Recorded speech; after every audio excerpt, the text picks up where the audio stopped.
குறைந்த விலை நிறைந்த தரம் தங்கள் தேவைகள் அனைத்தும் ஒரே இடத்தில் ஜெயச்சந்திரன்.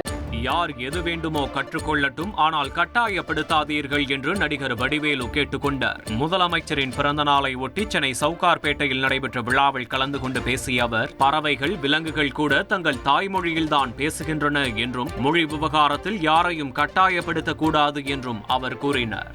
தமிழ் மொழிக்கு சின்ன ஒரு ஆபத்து, அது வழக்கம் போல வந்துகிட்டா இருக்கு. இந்த வாட்டி தமிழ் மொழிக்கு சின்ன சின்ன எல்லாம் கேள்விப்பட்டிருப்பீங்க.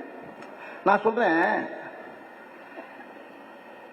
காக்கா காக்கா மாதிரி தான் கத்துது, அது தாய் மொழியில. கிளிய போயிட்டு காக்கா மாதிரி கத்துனா அது என்ன செய்யும்? பூனை மியான்னு கத்துது, அதை போய்கிட்டு குயில் மாதிரி கத்துனா என்ன செய்யும்? வேண்டாம்.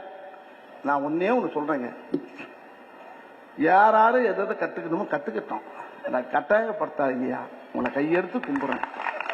குறைந்த விலை நிறைந்த தரம் தங்கள் தேவைகள் அனைத்தும் ஒரே இடத்தில் ஜெயச்சந்திரன்.